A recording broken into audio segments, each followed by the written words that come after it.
Good afternoon. Welcome to the Cato Institute. My name is Brink Lindsay. I'm the director of Cato's Center for Trade Policy Studies. And we're pleased today to be hosting a book forum on the latest effort by the dynamic duo of John Micklethwait and Adrian Wooldridge. The book is called The Company, A Short History of a Revolutionary Idea. We're pleased to have one of the authors, Adrian Wooldridge, here with us today, as well as noted author Dan Yergin, who will be commenting on the book. Now, it may seem a bit of a stretch for a trade policy shop to be sponsoring an event about a book that examines the centuries-long history of the limited liability joint stock company. But one of the wonderful things about doing trade policy is you get to get your tentacles into just about everything. Environmental issues, food safety, labor rights, debates about productivity growth and income inequality, telecom regulation, financial services regulation, capital controls, privatization, foreign policy, cultural issues, and on and on. And the fact is that the ongoing raging debate about globalization, which provides the larger context for trade policy in all its many facets, is to a significant extent a debate about the nature and purpose of the modern business corporation. In particular, consider the fact that in the anti-globalization movement, the term globalization is frequently preceded by the epithet corporate. They're not anti-globalization, the protesters tell us. They're simply anti-corporate globalization. And here is a standard caricature of so-called corporate globalization taken from the website of a group with the ungainly name of CorpWatch. In the absence of a coherent alternative, the transnational corporations carry on inexorably. Increasingly flagless and stateless, they weave global webs of production, commerce, culture, and finance virtually unopposed. They expand, invest, and grow, concentrating ever more wealth in a limited number of hands. They work in coalition to influence local, national, and international institutions and laws. And together with the international institutions such as the World Trade Organization, the World Bank, and the International Monetary Fund, and increasingly the United Nations, they are molding an international system in which they can trade and invest even more freely, a world where they are less and less accountable to the cultures, communities, and nation states in which they operate. Underpinning this effort is not the historical inevitability of an evolving, enlightened civilization, but rather the unavoidable reality of the overriding corporate purpose, the maximization of profits. So in this view, the worldwide process of market-oriented reform and resulting cross-border economic integration really boils down to a plot by corporate elites and their puppets in the multilateral institutions to profit at the expense of the world's poor. This vision rests on a zero-sum understanding of power. If somebody loses or gives up power, it must be that somebody else has gained in power commensurately. In particular, since national governments have, to some extent at least, curtailed their power to control economic decision-making, it must be that corporations have taken up the slack and are now more powerful than ever before. Demolishing this canard is one of the many accomplishments of The Company, a lucid, entertaining, and thoroughly splendid little book. To give us this topical punchline and the story that leads up to it, I'll be turning the podium over now to Adrian Wooldridge. Adrian is the Washington correspondent of The Economist magazine, which is quite simply the best news magazine in the world. He is the co-author with John Micklethwait of two previous books, The Witch Doctors, Making Sense of the Management Gurus, and A Future Perfect, The Challenge and Hidden Promise of Globalization. I must confess I haven't read The Witch Doctors, but I have read A Future Perfect, and let me say it's one of the very best books on globalization out there. At the very least, it's one of the three best books on globalization written by people on this stage. Adrian has written for many other publications besides The Economist, and he was educated at Balliol College and All Souls College, Oxford, where he received a Doctor of Philosophy degree. Ladies and gentlemen, please join me in welcoming Adrian Wooldridge.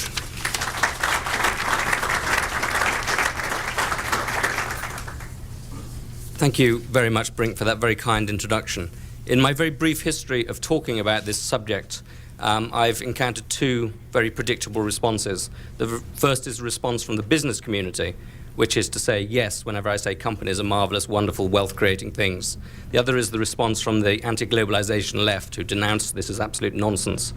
And I'm actually very intrigued to see the sort of response I'm going to get from the Cato Institute, because on the one hand, I would imagine people from the Cato Institute would have nothing in common with the anti-globalization people. But on the other hand, there's a very long and distinguished history of libertarian hostility to corporations. And indeed, some of the best critiques of corporations are written by A.V. Dicey, a great liberal thinker in the late 19th century, who thought that they were real instruments of collectivism and ways of imposing the burden of business failure, not on the people who engage in business, but on society as a whole. So I expect a slightly less stereotyped response than I perhaps received in the past. Hegel argued that the foundation stone of modern society is the state. Marx argued that it was the commune. Hitler, Lenin, and the late Saddam Hussein argued that it was the political party. Before that, a succession of saints and sages claimed the same sort of thing for the parish church or the feudal manor or the monarchy. It's the central contention of this short book that I've just co-written, that they're all wrong. The foundation stone of modern society is actually the corporation, the company. The company is really what's made us wealthy, and the company is also the foundation stone of our way of life. Apart from the family, it's the single most important institution in most people's lives. It was the company in the form of the Massachusetts Bay Company and the Virginia Company that founded what we British still refer to as the colonies, or some of us do. It was the company in the form of the East India Company that created modern India.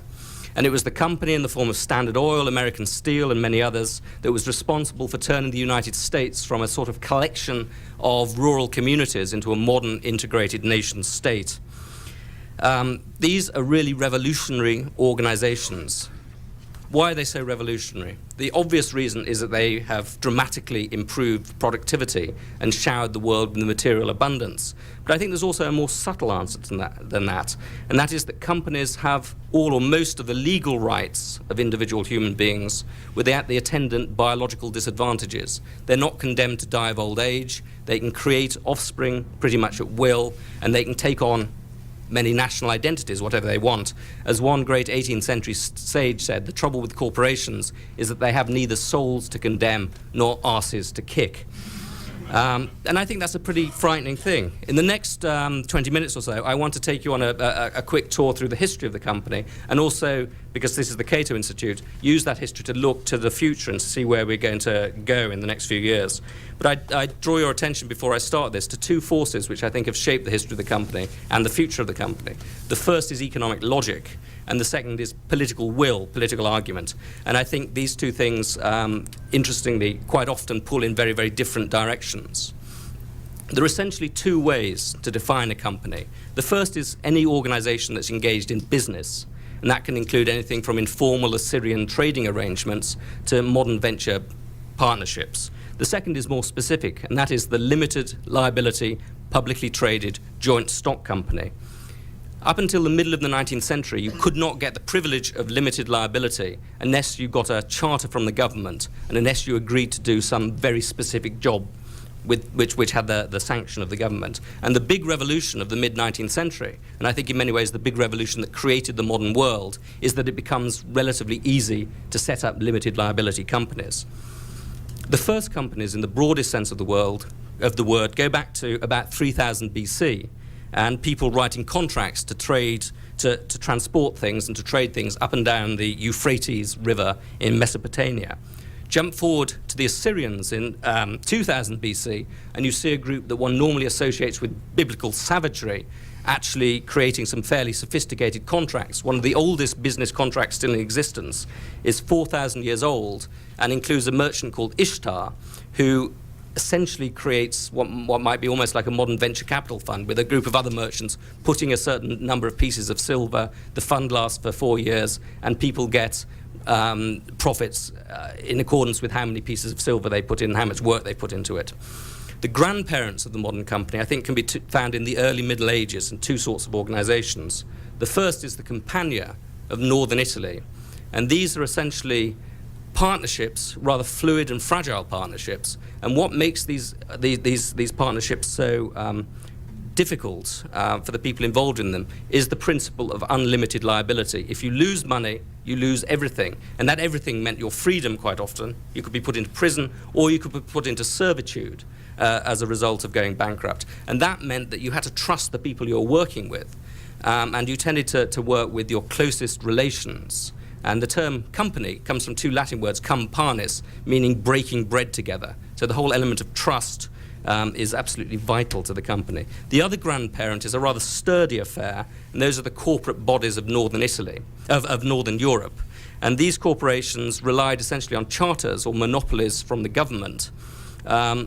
And they included everything from towns, guilds, Oxford and Cambridge colleges, universities, monasteries, and also business enterprises. And they actually tended to be very enduring because they had this pact with the government. And the Corporation of London, for example, which dates back to the 12th century, still owns about a quarter of the land in the modern city of London.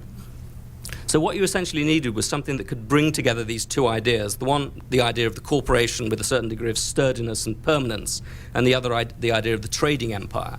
And you actually got this happening in the 16th century with the rise of chartered companies.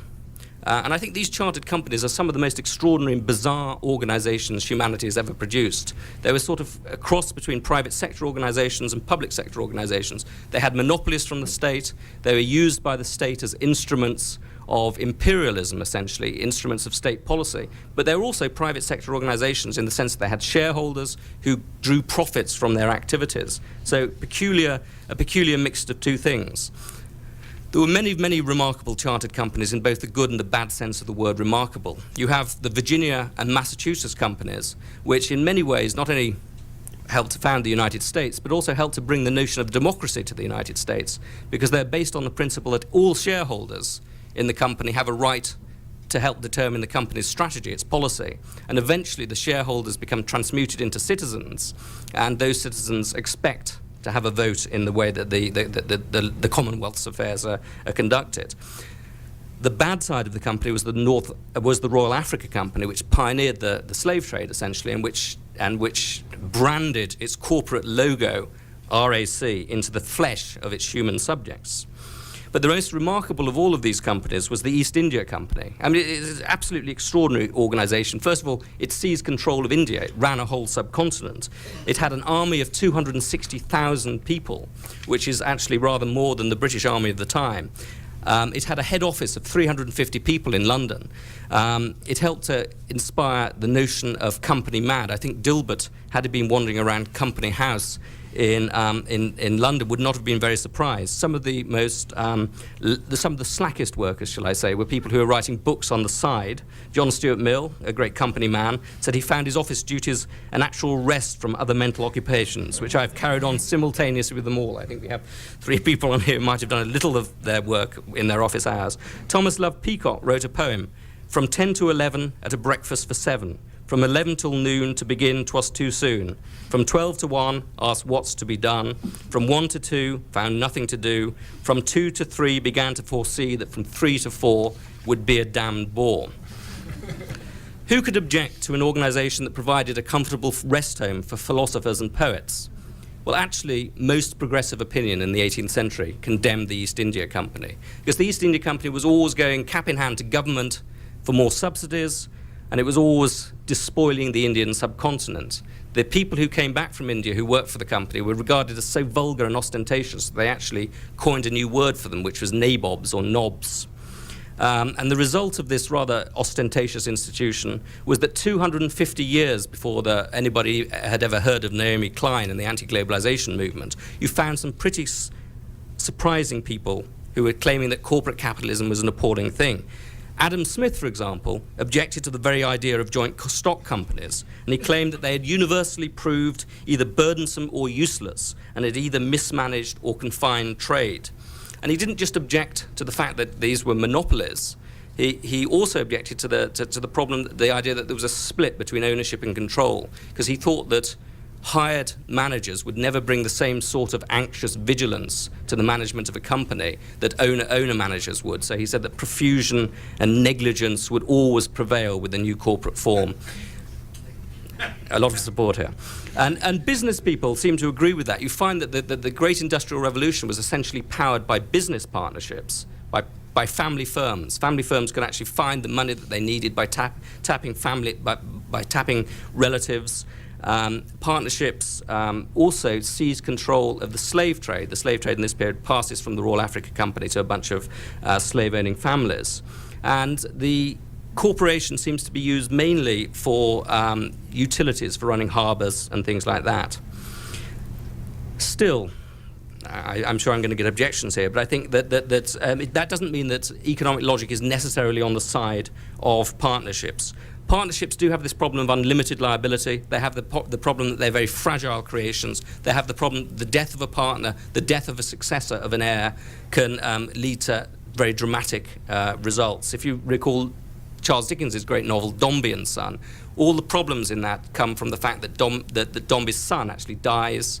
Dombey, in his grief, hands over the running of the company to his partner, James Carker, who then, as many partners seem to do, runs off with his wife, robs the company of all its money, and destroys the organization. So partnerships are very fragile organizations. So business people really stuck with the partnership form of organization because they didn't want to bring the state into their lives. Getting an act of parliament in Britain or a legislative act in the United States could cost hundreds and hundreds of dollars. It was a very expensive thing. It was a time-consuming thing. And if you got something from the government, you couldn't be guaranteed that it would honor its contracts. The first corporation in the United States was something called the New London Society for Trade and Commerce. The Connecticut legislature granted it a corporate charter in May of 1732, and 9 months later it unilaterally simply withdrew the charter. It changed the rules of the game. So this was something that people were put off doing rather than something they didn't want to do. And I think two things dramatically changed this situation. The first is the rise of an industry which needs very, very large quantities of capital. And the first is the decision by the government to get out of the business of running companies. I want to jump forward to an evening in the theatre. On October the 7th, 1893, Gilbert and Sullivan, who were the Andrew Lloyd Webber of their age, unveiled their latest operetta. It was called Utopia Limited, and it made fun of the latest Victorian craze, which was the limited liability joint stock company. It features an English company promoter named Mr. Goldberry, who arrives in a South Sea island called Utopia. He immediately turns all the citizens of Utopia into limited liability companies. Even babies issue company prospectuses. At one point, these utopians join together in singing what is perhaps the most bizarre chorus ever set to music in an operetta. All hail astonishing fact, all hail invention new, the Joint Stock Companies Act, the Act of '62. And Utopia Limited is basically a celebration of a quirky Victorian invention that had changed the world. The companies that were set free by the Act of '62 rapidly changed the universe. They don't have to go cap in hand to the government whenever they want to set up business. They can just set up business very easily. And these companies and the companies that are created in other European countries and the United States in imitation of this British Act turbocharge the first great age of globalization. They lure millions of people from the land into the cities. They create these huge urban centers with skyscrapers at their center. They change the way people work and play. And the year after, I think that the curtain went up on this operetta.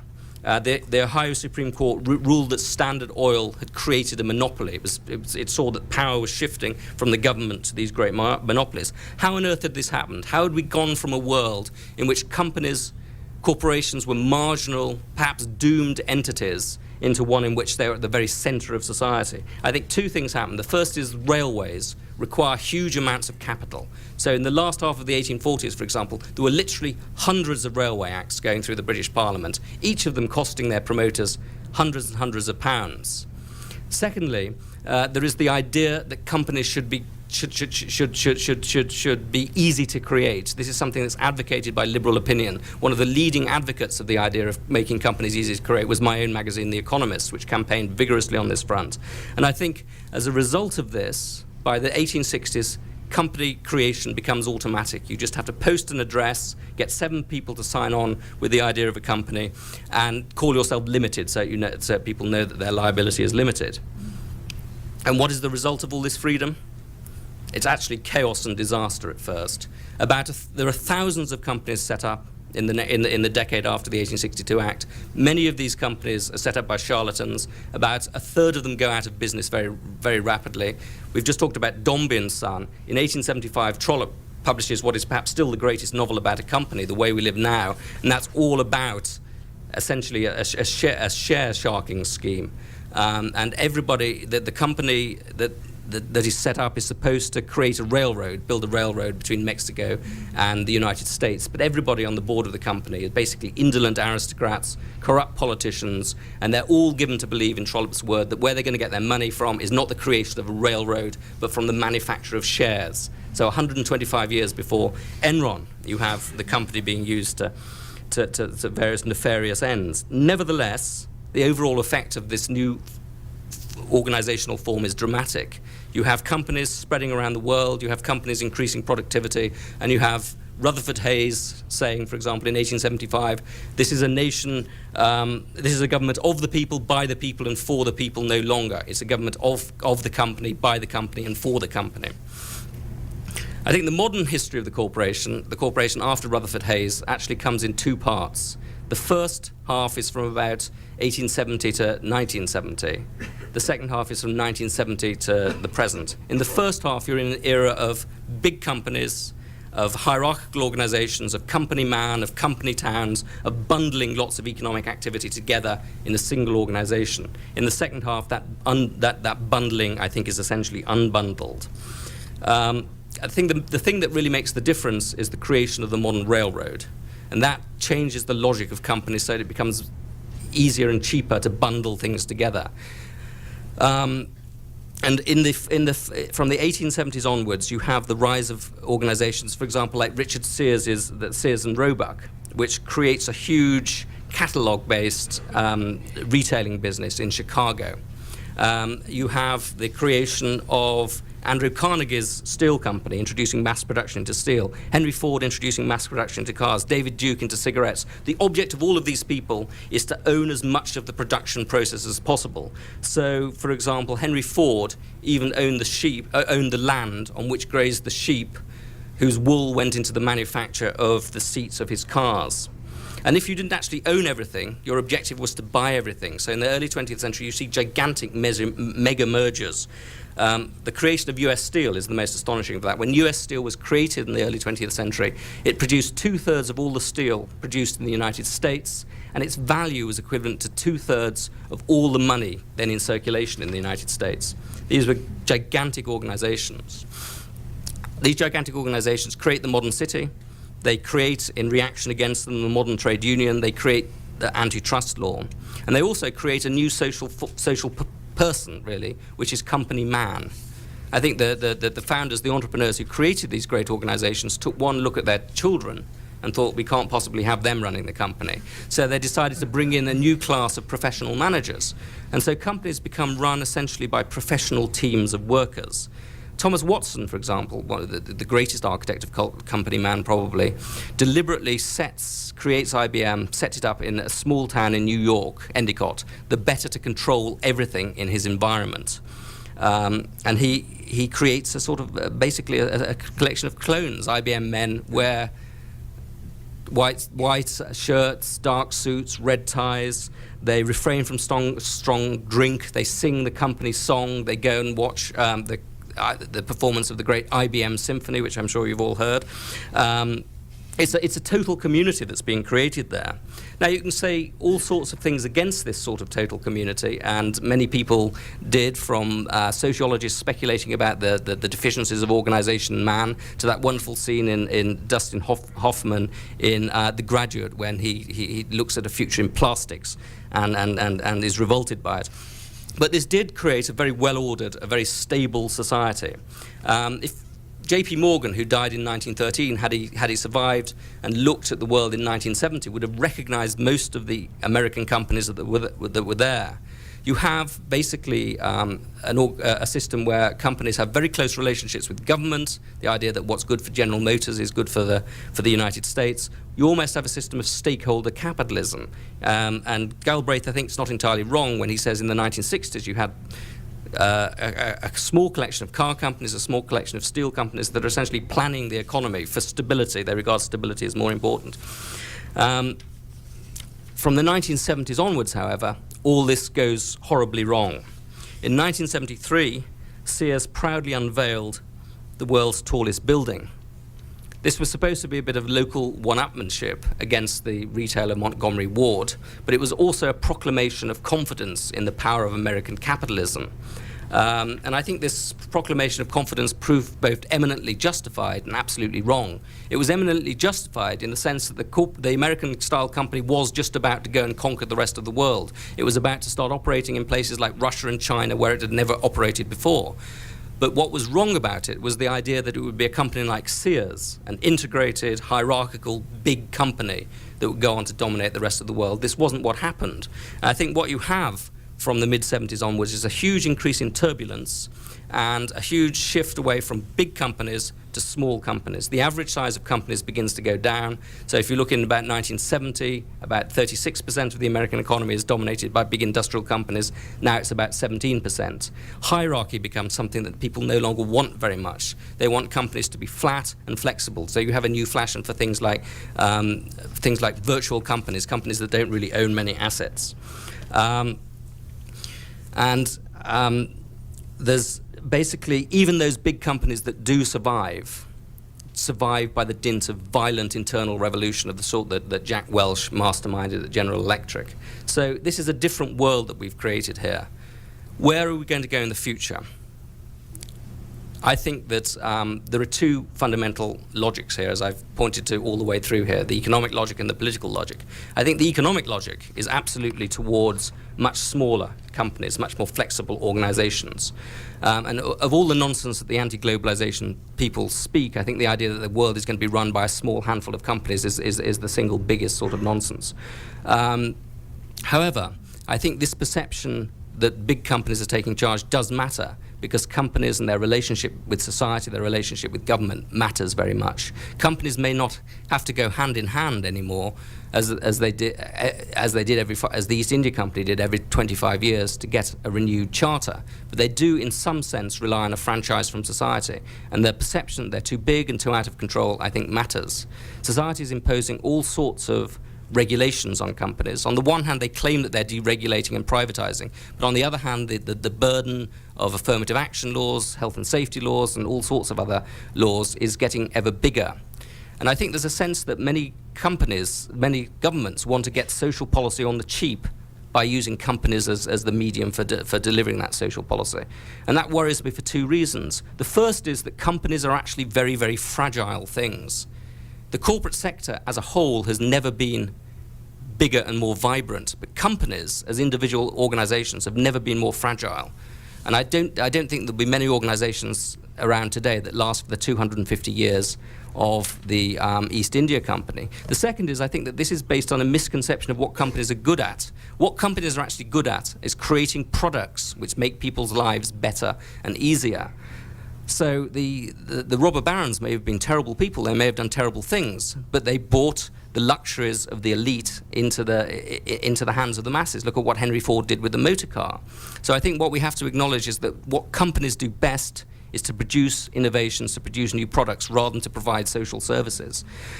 And I think companies have done many, many terrible things throughout history. They have despoiled the Belgian Congo. They've invented horrible phrases like total quality management. But I think we have to acknowledge two things. The first is that they've changed the world overwhelmingly for the better, not for the worst. And the second is that over time, they've got more ethical, more moral, less corrupt. So I think that the organization that Gilbert and Sullivan sang the praises of in Utopia Limited needs at least a round of applause what it has achieved up till this moment. Thank you.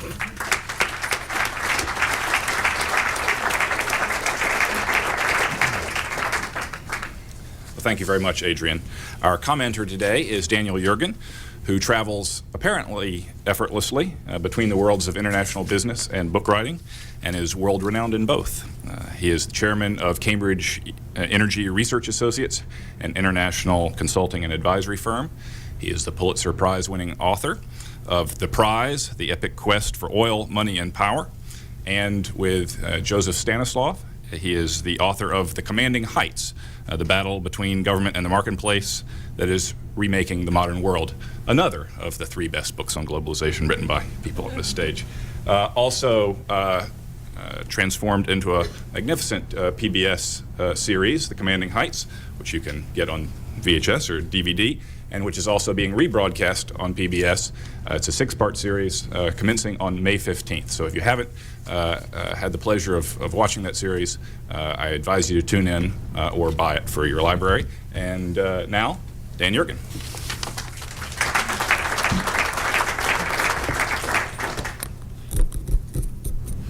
Thank you very much, Brink, and I'm really very pleased to be here, really for 2 reasons. One is the respect for Cato and his contribution to the range of issues.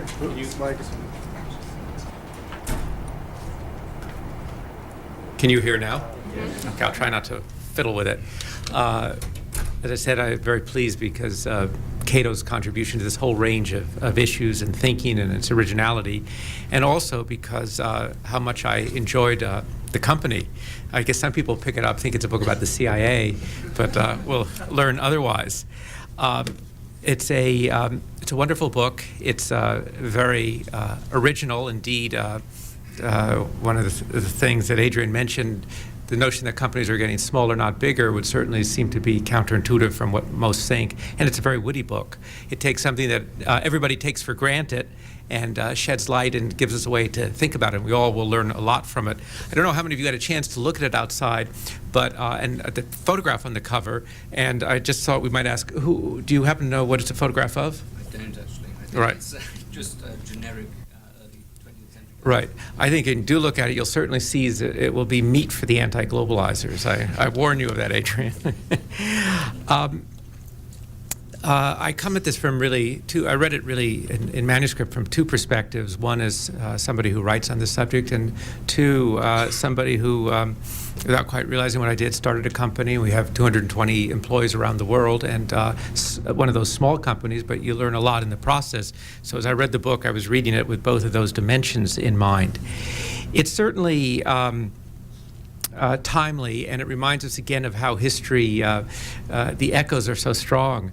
I'd forgotten about the Gilbert and Sullivan operetta about the island of Utopia, but as you were talking about it, Adrian, I was remembering the op-ed piece in the New York Times a couple of years ago during the heat of the stock market when somebody was planning to do an IPO of his entire family.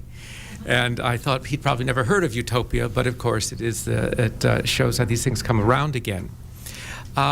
I think the book is more timely now in a way than it would have been a couple of years ago because of where we are. Remember the new economy? It has come and gone. It was going to be here forever, and we're back sort of in old economy.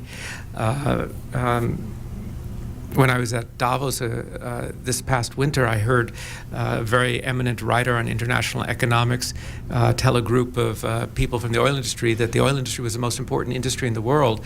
And I thought 2 or 3 years ago that would never have been said. In fact, that industry was finished. So we are in a different era.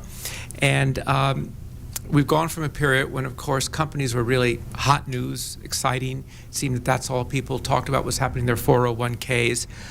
Corporate profits, whether a company exceeded or missed its profit projections for a quarter by a penny or so, was enough to induce hysteria on the news show. And CEOs were celebrated as merchant princes who were all knowing about the world. It was the be-all and the end-all, and all of that is past. We're in a different period where, in fact, there are serious questions about how markets and capitalism work. Disillusionment, you can see in many parts of the world. You see it in the way people are voting in Latin America. If you were a European investor who had been caught up in the spirit of discussion about the power and the significance of Anglo-Saxon shareholder values and put a lot of your retirements into Vivendi or Deutsche Telekom, you would be like some of those characters in the Trollope novel questioning how markets work.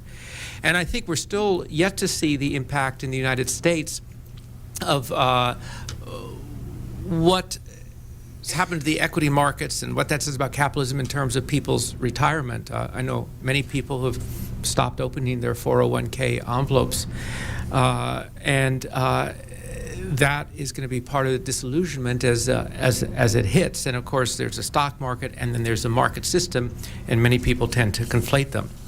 So we're coming out of a period when we hear the term excesses. There are just a couple that I would want to point to. One is the cult of quarterly profits, the notion that markets can go up so much, and the incredible pressure that creates, and the notion that markets would go up every year by 20 or 30%.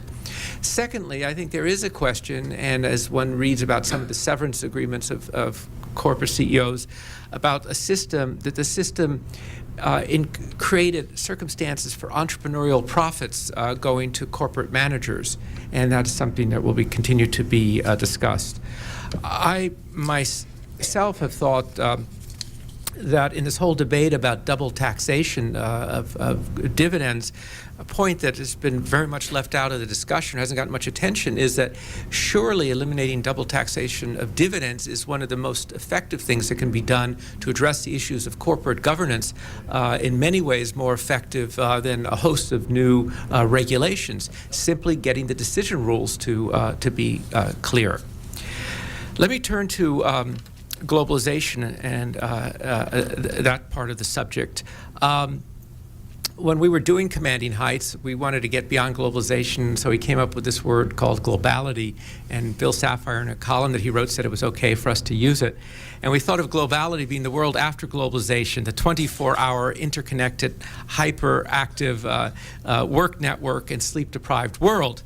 And it sort of was, new economy around the world. Well, we tried, but we didn't make it, so we're back to using the word globalization. And I have found myself continually wondering, what is it about this rather abstract 5-syllable word that appears to have been invented in the mid-1980s? What about it is it that gets people so upset? And of course, when you look at it, you realize it becomes, I think, very much a shorthand, as you're saying, for being against corporate capitalism. It's sort of Marxism without Marx, and it's a way, it becomes an umbrella for specific issues that concern people that they want to focus on. And yet, if you bring it down to earth, all you're talking about is a world that is getting more tied together, more openness. One of my favorite statistics we came across in the Commanding Heights was the number of overseas phone calls from the United States at the end, 20 years ago, was like 200 million a year. By the end of the 1990s, it was 5 billion. Is this bad? Is this good? Or is it just an example of the combination of technology, of markets being tied together, economic process, and the benefits that come from it? The argument is made that states are disappearing. And if you just look at the numbers and see that modern industrial states take roughly 30 to 50% of countries' GDP, that seems to me pretty clearly not a disappearing act. The other thing that I think came through very clearly to me, and it's something when we were working the Commanding Heights, more in the TV show than the book, and it's the subject that Brink spends his time on, is the power of trade. Economists of most stripes would agree that one thing they can agree on is that trade is generally a good thing. It raises standards of living. But I think in the public arena, it's really something that's not very well understood or accepted. And yet, you ask the question, if you want to take the issue of global poverty, if you want to say that that's a great test for globalization, then it leads you back to trade. And I struggle with this. 4 decades ago, the poorest continent in the world was Asia. Singapore was so poor that people thought it wouldn't make it as a country. Now it has a per capita income that's higher than Britain's, and they did it in about 35 years as opposed to 200 years. Well, it's by making a bet, being part of the global economy. And I think in this debate, you can't really address the issues of global poverty without addressing the issues of a more open trading world. Well, some of the issues for the future, I was struck when we were, as one must do for public television shows, go out and raise funds from foundations. And one foundation we thought was about to make a grant and support us. And then I was just rereading the letter, told us they couldn't support a series that seemed to talk about a system and celebrate unbridled market forces. And I thought, give us a break. What are they talking about? and it's sort of like the caricature of the U.S. that you find in Europe and other places where people think that somehow this is 19th century Wild West capitalism, when of course what the United States is a pretty highly regulated welfare state, does a lot of its regulation through litigation, and indeed we could have a discussion about how increasingly regulated it becomes. And certainly within that, if you look at companies and compare them to where they were 20 or 30 years ago, I think by many of the measures in Adrian's book, you'll see they're much, much more regulated as entities than they used to be.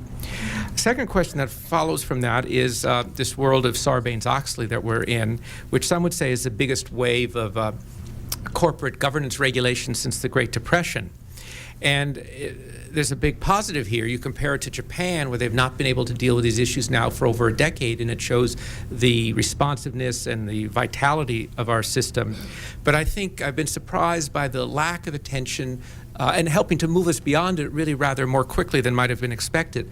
But I find the failure, the relative lack of attention to the law of unintended consequences and all the things that have been set in motion by it. And you talk to people involved in corporate governance, and there's a lot that's happened that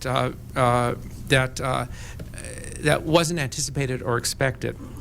I think an issue that Adrian and his co-author discuss is of course corporate social responsibility, and that's clearly a very big question. It's shareholders versus stakeholders, and it's kind of a constant pressure, and I think the book actually gives us context for thinking about it. I also think there are a couple of key aspects of the sovereignty question. Going back to your period, Adrian, of the 1970s and ITT, the church hearings, the whole message was companies, thou shalt not get involved in the domestic affairs of sovereign states. Well, in a way, that's now turned around, and companies are being told, yes, indeed, you've got to get involved in the affairs of sovereign states on a whole range of issues. It's a very complex question, and it's one, as given our nature of litigation, is going to alien tort law and so forth. It's going to become a more complex issue and a very difficult one for companies to deal with and to find the right footing.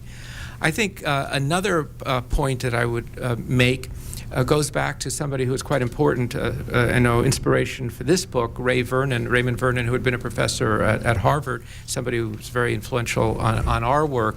And in his last book, he pointed during the sort of hype of the new economy that where companies, as much as critics of companies, were saying governments didn't matter, borders didn't matter. With long experience, he had started his career in enforcement in the SEC in the 1930s. He was the one who chronicled and created the study of multinational corporations, talked about the basic clash between an economic system of a global marketplace with companies and a political system of sovereign states, and the inevitable clashes that will occur. And as we look at some of the dismal results of investment of one kind or another around the world, we see the truth of that, and that's going to continue. The last point I'd like to end on, Adrian, is with your friend Ishtar from 4,000 years ago. And you didn't pick up on that segue. How can I resist doing that? There he was in Sumer launching a venture capital fund. And of course, the focus is on the Middle East today and Iraq today, and asking what's going to happen. Is it going to be a country on welfare for many years with deep political, social, much violence, or will it evolve? And it's very interesting, if any of you read the UN Development Program study on, I forgot the exact title, Arab social development in the Middle East, something like that, which really questioned about how the Middle East has not been part of this process of global integration of trade and connection. Partly you can say it's, I mean, when they say it's culture, you could say it's the resource curse, what comes from oil and so forth. But there is a question about how openness may lead in surprising ways in Iraq, in the region, and a point that I think that you would make, Adrian, the importance of companies, their key point in creating civil societies, in breaking the monopoly of the state, and perhaps the picture might end up looking different than some think if we go back to that creating circumstances that would allow Adam Smith's observation about the propensity to truck, barter, and exchange one thing for another, and do it in a civil society with law in Iraq and other countries, perhaps we would see more positive benefits than some might expect. So thank you very much.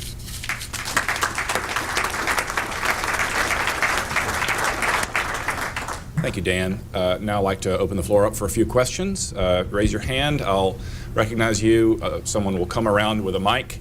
Wait for the mic, please, then give your name and a brief question addressed to one or both of the speakers. Phil.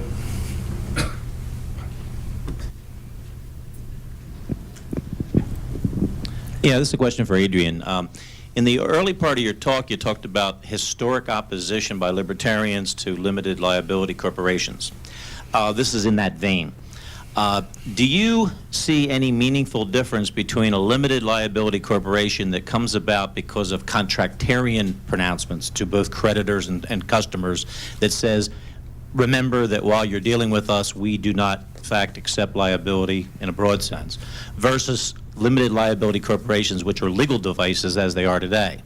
And then if there is a meaningful difference between the two, what's the viability of each? Well, we know what the viability of the latter is, of course, but what's the viability of the contractarian legal liability notion, which would probably be more comfortable to libertarians? Well, could you just explain a little bit about the difference, a little bit more about what you think the difference is? Well, one difference would be on tort liability. Right. That a purely contractarian firm could declare to its contractors that liability for debts or for contracts would be limited, but third parties would fall outside of that. Yeah, that'd be one example, but I mean, because libertarians, you know, philosophically have always seen that if limited liability corporations could arise as a market phenomena through contractarian means, there wouldn't be those objections, but it's because they're so often a political device is where you get that. So is there any viability of a limited liability corporation that comes about contractarian in its origin? Well, I think one has to deal with the world as it is, and the simple truth is that's not the path that we've gone down. That we went down a path essentially in which the government had an extraordinarily intrusive role in corporate life up until the mid-19th century, that it reserved the right of limited liability to those organizations that were doing the government's will. They were essentially given monopolies to run railroads or to run canals, whatever. And the road that was taken was, I think, the easiest one that you could have taken, which was simply to move out of that business of precisely regulating companies and just to create the option of registering 7 people, saying that they were going to be company directors, posting the fact that your liability was limited, posting an address, and doing all that sort of stuff. So I think it's a compromise, but it's a fairly recognizable and easy compromise to take. Now, I recognize that all sorts of libertarians have problems with that, not least the fact that it means that the obligations for debts tends to be imposed on the rest of society rather than on the people who are engaged in the business contract. But I think on balance, if you look at the way that these organizations both, I think, created a counterweight to the state, and I think it was a remarkable thing that up until the mid-19th century, essentially corporations had been extensions of state power. From the mid-19th century onwards, they're rapidly turned into constraints on state power. And secondly, the way that they spread around the world with such speed, and the way that they do go from being marginal to economic life to being absolutely central to economic life in a matter of 30 or 40 years, is an extraordinary testimony to the viability of this compromise that was produced. Just one second. Phil, back here.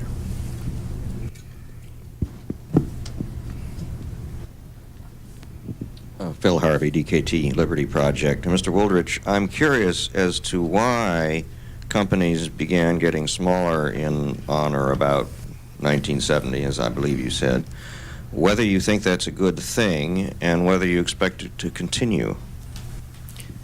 Sure.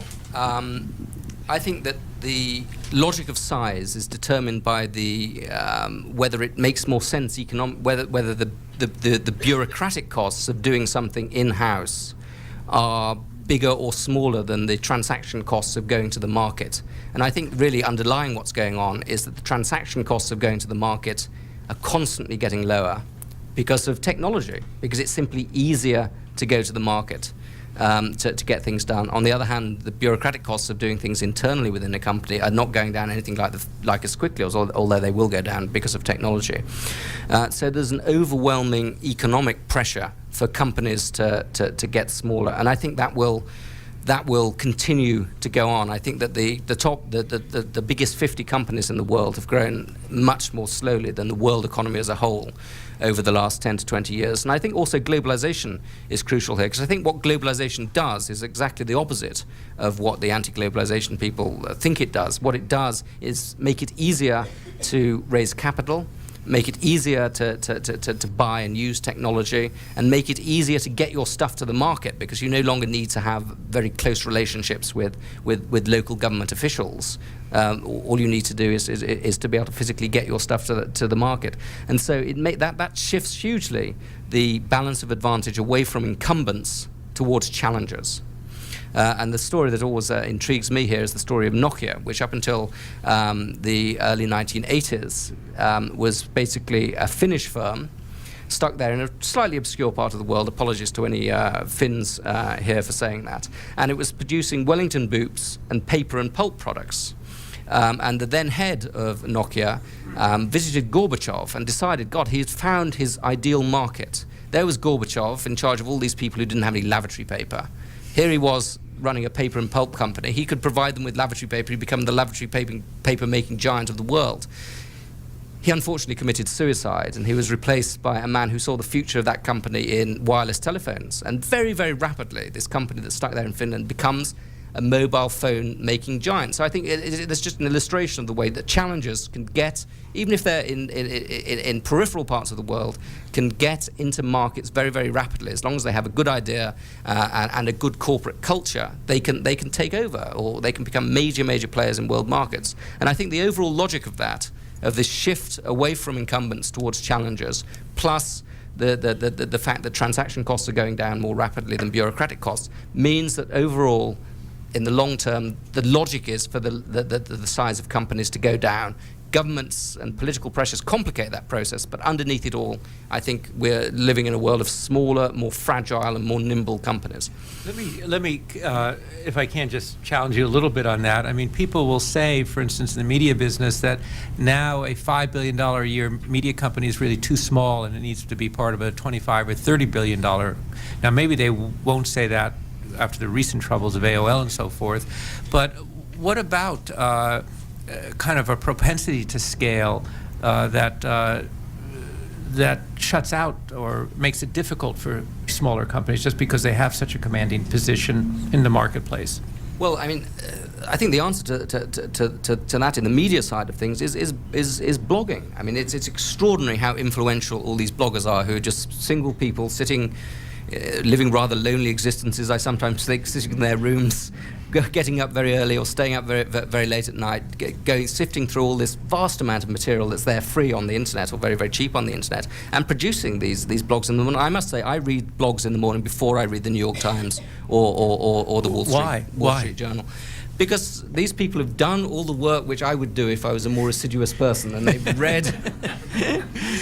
read through many more newspapers than I have time to read through, and they've picked out the most interesting things. And I think that they're also sharper in many ways than the editors of a lot of the tabloid papers, and they pick out what's interesting and present it in nugget form, in fairly short form. And I think it's a perfect example of the way that technology plus people who are working for nothing or very, very free can really challenge, the big media organizations for people's time and attention.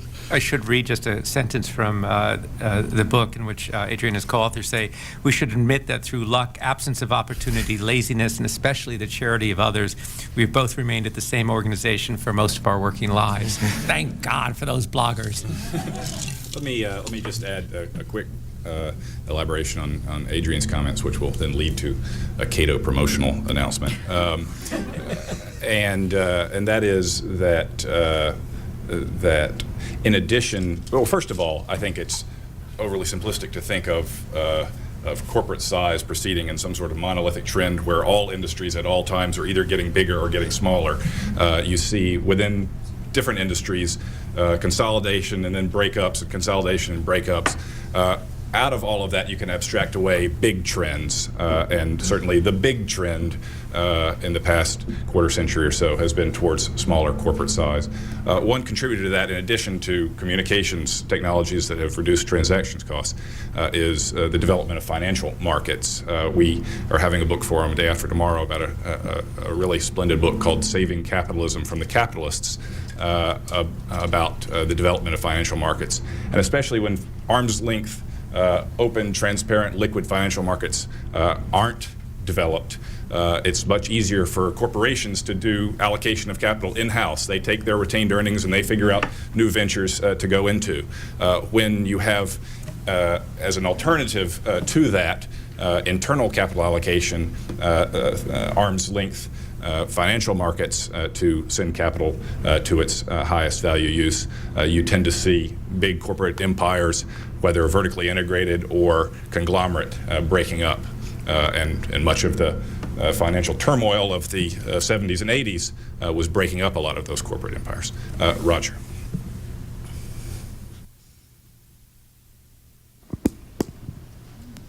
Yes, I'm Roger Pilon with the Cato Institute. I want to, Adrian, go back to that first question on limited liability, because I think that it serves as a foundation for the critique of the corporation that is grounded in good measure in misunderstanding and even among libertarians. You pointed, I have in mind, for example, the Burley Means thesis of the 30s or the Nader, Green, and Seligman attack on the giant corporation in the 70s, all of which were rooted in this idea of limited liability being a grant from the state and therefore warrants intrusion into corporate affairs and greater regulation, including on the Nader, Green, and Seligman thesis, the federal chartering of corporations. You pointed to the, without saying in so many terms, the distinction between special chartering in the early part of the 19th century and the general chartering that took place later on in the century, which was really the birth of the modern corporation without the monopoly grant. Now, the limited liability issue is not really a grant from the state. It is simply a declaration by the corporation with respect to the contractual situation that you're dealing with a separation of management and ownership, and you're going to be, you will be able to go only against the assets of the corporation, not the assets of the shareholders. And nobody is forcing you to contract with the corporation with respect to that. With respect to the tort side, which Brink raised, there, it seems to me we have always asked the wrong question. The question is not whether the shareholders' liability should be limited, but whether they should be liable at all. After all, they're not the ones who committed the tort. It's the driver or whatever it is who committed the tort. And therefore, we go to such things as theories of respondeat superior.